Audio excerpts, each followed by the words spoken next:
할렐루야. 오늘도 말씀을 사모하여 하루 시작하시는 주님의 교회 성도님들 사랑하고 축복합니다. 말씀 붙드시고 생명의 삶을 사시기를 예수님의 이름으로 축원합니다.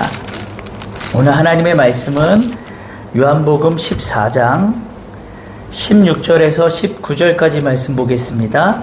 요한복음 14장 16절에서 19절까지입니다.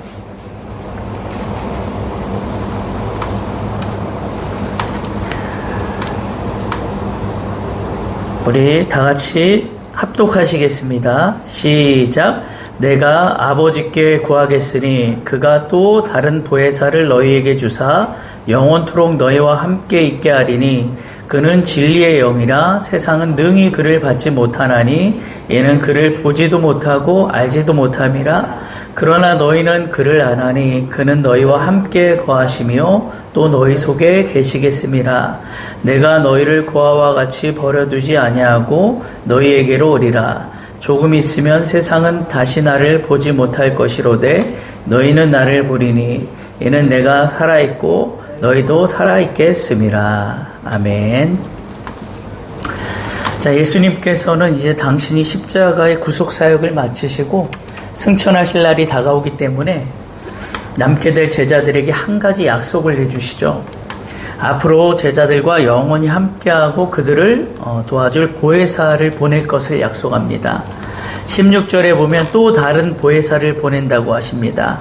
여기서 또 다른 보혜사는 성령을 가리키죠. 그래서 성령을 또 다른 보혜사로 묘사한 것은 그리스도 또한 예수님 또한 보혜사셨기 때문이에요. 스승이신 예수님과 지금까지 동고동락했던 제자들에게 있어서 주님이 떠나신다는 말씀은 절망적인 선언과도 같은 것이었습니다.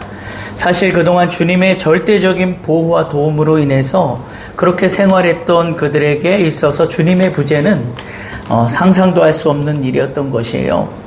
마치 망망대해 한가운데서 이제 선장을 잃은 채 파선하여 표류하는 배 위에 있는 이 초보 선원들의 심정과 다를 바가 없었을 것입니다. 더욱이 제자들은 주님의 명령을 듣고 거칠고 또 험한 세상으로 나아가 복음을 전해야 할 당사자들이었어요. 그래서 주님께서는 모든 구속 사역을 마치시고 승천하시기에 앞서서 제자들에게 당신을 대신해서 도와줄 보혜사를 약속하신 것입니다.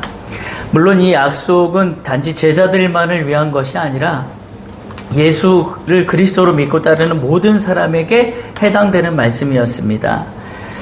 보혜사라는 이 헬라 원어는요, 곁에라는 단어와 부르다라는 단어가 합쳐져서 된 단어인데요. 바로 곁에서 돕기 위해 부름받은 자라는 의미가 있어요. 아주 가까이서 돕기 위해 부름받은 자라는 뜻이에요. 즉 성령께서는 하나님의 언약이 있는 자에게 찾아오시고 그 언약을 반드시 이룰 수 있도록 도우시는 분이십니다. 제자들은 주님의 언약을 받은 자들이었기 때문에 성령이 임한 것이고 그들은 성령의 도우심으로 인해서 주님을 대신해서 사역할 수 있었던 것이죠. 그러나 성령이 임하시기 전에는요, 제자들의 사역이 가능하지 않았어요. 보혜사가 아직 오시지 않아서 복음 들고 세상을 향해 나아가야 할 자들이 다시 고기를 잡으러 가는 것을 볼 수가 있습니다. 제자들은 주님을 보혜사로 만났을 때 자기들의 고기 잡던 그물을 다 버리고 심지어 가족도 뒤로 한 채로 주님을 따랐던 자들이었습니다. 그런데 예수님도 죽으시고 성령도 오시지 않은 그런 상황에서는, 즉 보혜사가 전혀 없는, 곁에 없는 그런 상황이 되자 여지없이 본래 자기들의 살 길을 찾아 나서는 것을 볼 수가 있습니다. 이 사실만 보더라도 우리 인간은 하나님이 곁에서 붙들어 도와주시지 않으면은 절대로 하나님의 일을 할 수 없다는 것이죠. 내 코가 석자라고 하나님의 언약이고 뭐고 내 살 궁리부터 하게 되는 것이 인간의 연약함입니다. 보혜사가 함께 하시지 않으면 세상을 구원하기 위한 사람을 낚는 어부가 아니라 고기 잡는 어부로 돌아가게 된다는 사실이에요. 우리도 마찬가지겠죠. 여러분과 제가 하나님의 언약을 품고 하나님의 일을 감당하면서 신앙생활을 할 수 있는 것도요, 보혜사가 함께 하시기 때문입니다. 만약 우리에게 보혜사가 함께 하시지 않는다면 우리도 오로지 이 세상의 부귀영화를 꿈꾸고 또 세상에 소망을 두고 아마 살아가게 될 것입니다. 이처럼 우리에게 보혜사는요, 절대적인 분이지 결코 선택적인 분이 아님을 믿으시기 바랍니다. 보혜사가 없이는 예배를 비롯한 하나님의 그 어떠한 일도 불가능한 거죠. 지금도 우리를 돕기 위해 바로 곁에서, 아니 우리 안에 계시면서 우리의 모든 것을 책임져 주시고 계시는 이 성령님을 의지하신 여러분 되시길 축복합니다. 자, 17절을 보면요, 보혜사 성령은 진리의 영이라고 말씀합니다. 보혜사 성령을 왜 진리의 영이라고 말씀할까요? 진리이신 그리스도를 증거하고 그리스도께서 말씀하신 모든 것을 생각나게 하시고 또 우리를 하나님의 진리 가운데로 인도하시기 때문이에요. 즉 하나님의 말씀을 듣고 그 말씀을 지킬 수 있도록 도와주시는 분입니다. 그러면 진리의 영과 대립되는 영이 어떤 영이겠습니까? 미혹의 영이에요. 이 미혹의 영은 에덴 동산에서 아담과 하와를 미혹할 때부터 있었는데요, 보혜사와 같이 아주 가까이에 있었습니다. 이 미혹의 영 또한 하나님의 말씀이 있는 곳에 찾아와서 말씀을 교묘하게 이용해서 속이기 때문에 보혜사 성령과는 반대로 하나님의 말씀에 순종하지 못하도록 하는 것이 그들의 목적이라고 할 수가 있습니다. 성경이 미혹의 영에 대해서 아주 간교하다고 한 이유는요, 이 미혹의 영이 나의 생각을 통해서 나를 위하는 척, 나를 이렇게 변호하는 척, 그렇게 변호사로 찾아오기 때문이에요. 여러분, 하나님은요, 하나님의 진리를 가장 귀하게 여기시고 또 육보다는 영을 더 귀하게 여기는 분이세요. 우리 속에 하나님의 진리가 있고 하나님의 영이 있기 때문에 우리의 이 육도 귀하게 여기시고 육적인 축복도 해주시는 것입니다. 그것은 어디까지나 우리 속에 있는 예수 생명 때문인 것이에요. 그래서 보혜사 성령은 우리가 어찌하든지 말씀을 순종할 수 있도록 때로는 엄하게, 때로는 강권적으로 인도하시는 것을 볼 수가 있습니다. 다시 말씀드리면 이 보혜사 성령은요, 우리를 보호하시고 인도하시는 분이지만 결국은 그 목적이 진리를 위해서라는 것이에요. 하나님의 뜻에 합당한 삶을 살아가도록 도우시는 거죠. 그러나 미혹의 영은요, 나를 위하는 척 찾아와서 아주 그럴듯하게 속삭입니다. 너희가 이것을 먹으면 하나님과 같이 된다고 말해요. 이것을 먹어도 결코 죽지 않는다고 변호해 줍니다. 이보다 덜 달달한 이 달콤한 속삭임이 어디 있겠습니까? 진리보다도 나를 더 끔찍하게 위해 줍니다. 하나님의 말씀에 불순종하더라도 일단 나를 위해 변호해 주기 때문에 우리가 그 말을 덥석 물게 될 수 있다는 거죠. 여러분, 이스라엘 백성들이 왜 그렇게 하나님의 말씀에 불순종하고 우상을 숭배했을까요? 그들은 가나안 땅에 정착하면서 급격히 하나님을 떠나 이방신을 아주 무섭게 섬기기 시작합니다. 북이스라엘의 19명의 왕들을 보면요, 마치 누가 더 이방신을 잘 섬기는지 경쟁이라도 하는 듯 보일 정도입니다. 이스라엘이 하나님을 버리고 우상을 숭배한 가장 결정적인 이유는요, 자신들의 그 필요성 때문이에요. 가나안에 정착하고 보니까 그 땅에서 살아가려면 비를 내려주고 또 풍요를 가져다주는 이 가나안 신이 아주 필요했던 거예요. 자신들에게 실질적인 힘이 되어주고 도움을 가져다주는 그런 신이 필요했던 거죠.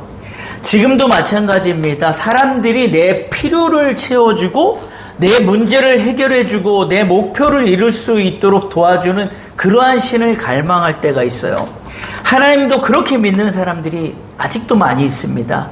이러한 신앙은 정말 위험한 신앙이에요. 내 필요가 채워지지 않거나 내 문제가 해결되지 않으면 언제든지 하나님을 버릴 수 있기 때문입니다. 여러분, 우리는 하나님을 영화롭게 하고 영원토록 그분을 즐거워하는 것이 우리가 존재하는 이유입니다. 나 중심의 신앙, 내 삶과 육을 위한 신앙은 올바른 신앙이라고 볼 수가 없어요. 그래서 진리의 영과 미혹의 영을 분별하기 가장 쉬운 방법이요, 그 목적이 어디에 있는지를 보면 됩니다. 내 삶이 힘들고 내 육이 고달플지라도 하나님의 말씀을 지키고 하나님의 뜻대로 살아가도록 도우시는 분이 진리의 영이신 보혜사 성령입니다. 그와는 반대로 내 삶을 윤택하게 해주는 것 같고 내 육이 좀 편안하게 사는 것처럼 보이지만 결국 하나님의 말씀에 불순종하게 만든다면 결코 진리의 영이 될 수가 없겠죠. 우리가 이 미혹의 영을 제대로 분별하지 못하면요, 내가 하나님에게 불순종하고 있으면서도 하나님의 뜻대로 잘 가고 있는 줄 착각할 수가 있습니다.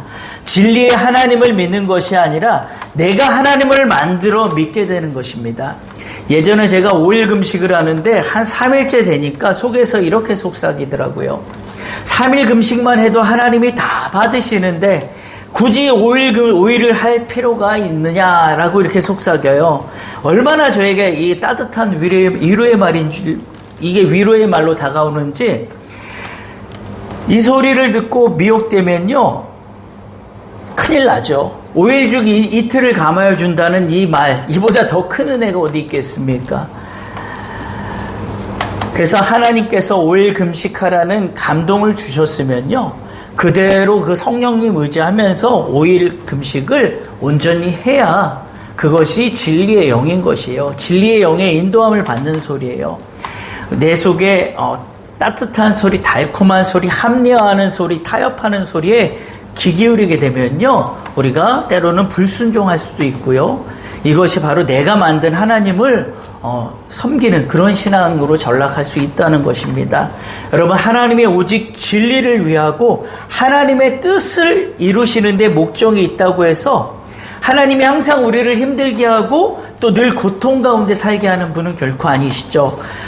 제가 이런 말씀 드린 적이 있어요. 우리가 고난과 고생을 잘 분별해야 됩니다 라는 말씀 드린 적이 있는데요, 고난은 하나님의 뜻을 이루는 데 있어서 찾아오는 일종의 시험과 훈련의 과정이라고 할 수가 있고요, 하나님의 말씀에 순종하고 가는 사람은 고난의 과정이 있지만 결국은 영광과 축복의 자리에까지 이르게 되는 거예요. 지금 우리가 정말 너무나도 힘든 시기를 보내고 있습니다. 이 코로나 시대에 너무나도 어렵고 힘든 시기를 보내고 있지만 우리가 하나님의 말씀을 잘 붙들고 가면요, 그것이 비록 고난일지라도 나중에는 하나님의 영광과 축복의 자리에 이르게 된다는 사실을 여러분 꼭 믿으시기 바랍니다.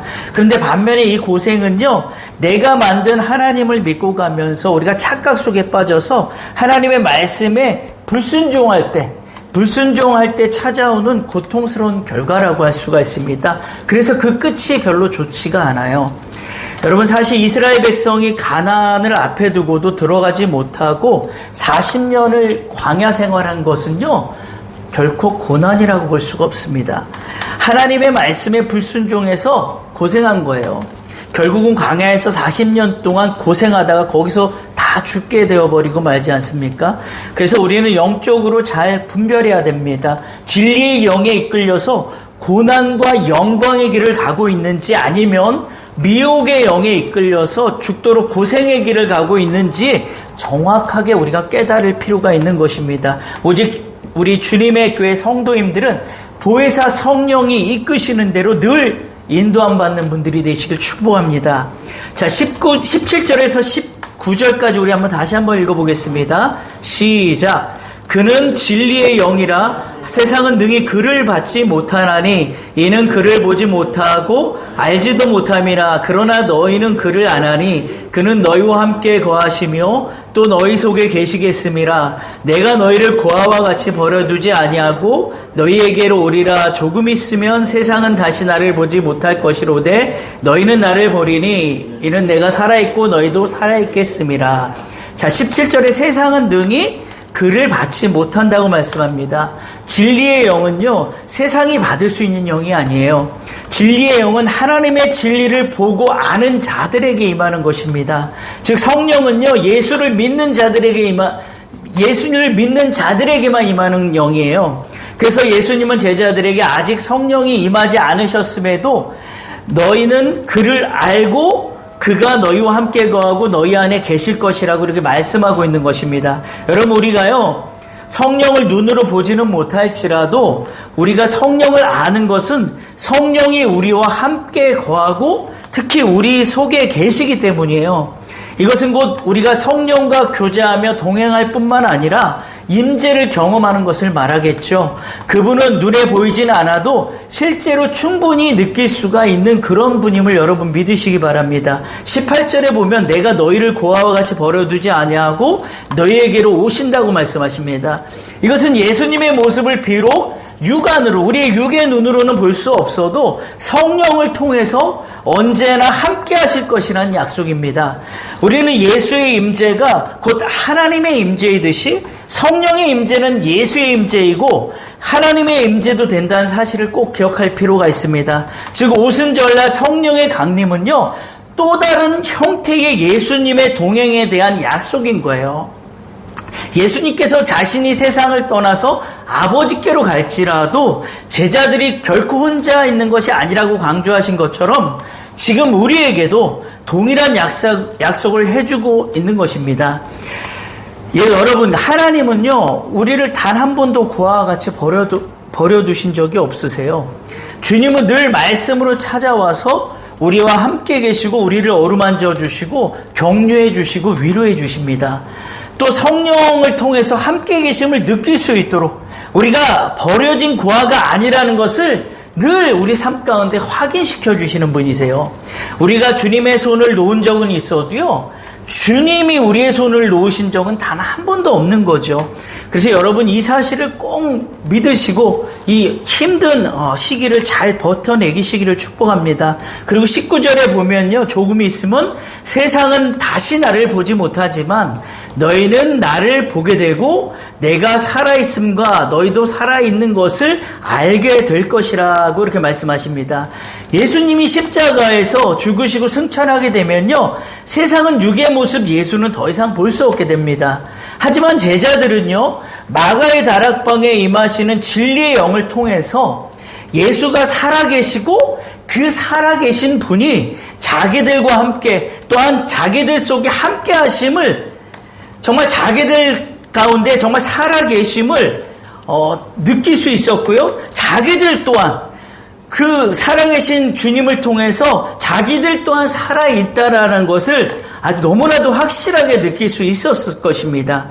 베드로가 성령 받고 나서요 설교할 때 수천 명이 회개하는 역사가 일어나는 것을 보면서 예수님이 살아계신 것을 얼마나 뼈저리게 느꼈겠습니까? 그리고 자기 속에 함께 하시는 그 하나님, 그 예수님을 얼마나 실감했겠습니까? 성전 미문에 앉아있는 안진뱅이가 정말로 40년 만에 일어난 나사렛 예수 그리스도의 그 이름으로 일어나 걸을 때에 얼마나 그 걷고 뛰는 모습을 보면서 살아계신 예수님을 경험했겠습니까?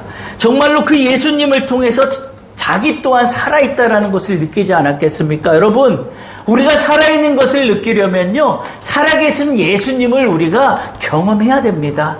우리 삶 가운데 늘 말씀으로 역사하시고 성령의 역사로 우리 눈에 보이시는 그 하나님을 우리가 경험할 때 내가 살아있음을 느끼게 되는 거예요.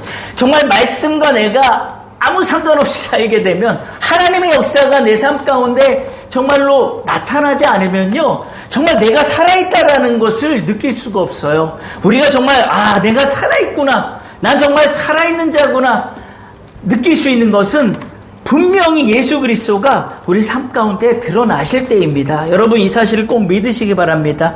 베드로가 성령 받기 전에 예수님 3번 부인하고요 저주했던 자였지만요 성령 받고 나서는요 그 유대인 교회 그 기득권층 사내들인 공회원 앞에서도요 전혀 주눅들지 않고 그 법정에서 신문 받을 때도 당당히 주님을 증거하는 것을 우리가 볼 수 있지 않습니까?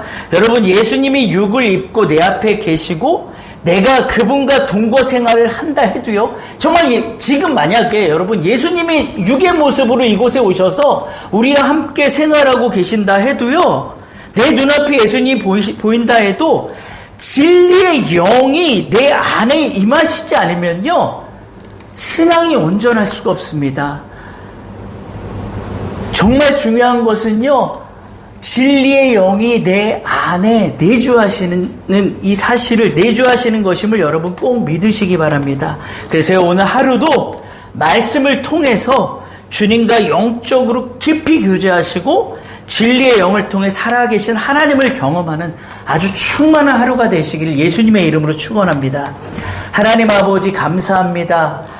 정말로 너무나도 힘든 시기를 살아가고 있는 이때에 우리가 결코 낙심하지 말 것은 예수 그리스도가 늘 진리로 우리 안에 계시고 성령께서 우리 삶 가운데 날마다 놀라운 역사로 또 이렇게 보여주고 계시기 때문에 정말로 우리와 함께 하시고 그 살아계신 하나님을 우리가 경험할 수 있기 때문에 우리가 날마다 살아있음을 느끼게 됨을 진정으로 감사를 드립니다.